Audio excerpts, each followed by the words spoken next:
As California's battle against the coronavirus continues, the state's Department of Public Health released new guidelines for mega events. The rules and regulations are different for indoor and outdoor events. Let's start with indoor venues. Starting tomorrow, the state considers mega indoor events to be those with 1,000 people or more. Places like the Golden One Center. So starting tomorrow, if you want to go to an event at those venues, you will have to prove your vaccination status or get a negative COVID test 72 hours before the event. Just saying you're vaccinated will no longer be enough. The news is welcomed relief for these UC Davis students. If any place or institution can set up the time and just a little bit more effort to ask for proof, then it would make me, and I'm pretty sure many other people, feel safer. I think that people should have to show their vaccination status and their vaccine card just to give everyone who's going a peace of mind. The state's guidance is different for big events outside.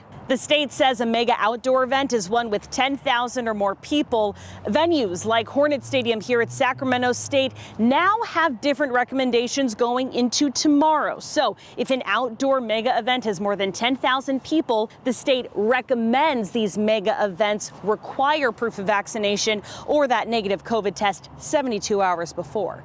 A spokesperson says the university's athletics department has not yet finalized what fans will or will not have to prove.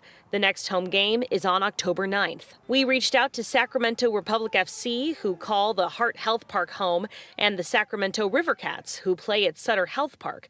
Both teams say their sporting events usually have fewer than 10,000 fans and do not anticipate becoming mega events. So for now, they will continue to follow state guidelines and encourage those who are unvaccinated to mask up. In Wheatland, for those heading to the Toyota Amphitheater with a capacity of 18,500, the venue says on its website it will start requiring proof of vaccination or a negative COVID test come October 4th.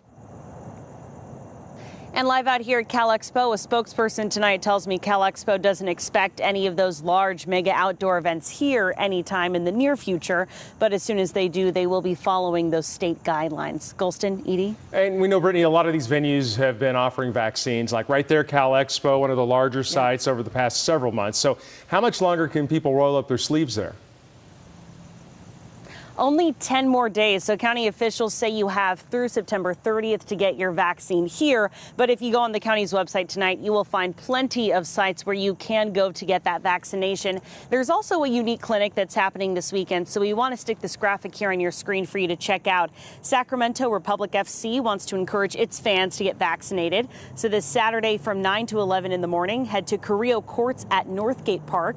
The county will join the team to provide walk-up vaccines for first, second, or additional doses for those who are moderately to severely immunocompromised. And the first 75 attendees will get 2 free tickets to an upcoming Republic FC match. That vaccine clinic will also have some free workout classes as well. We're live here at Cal Expo. Brittany Hope, KCRA 3 News. All right, Brittany, thank you.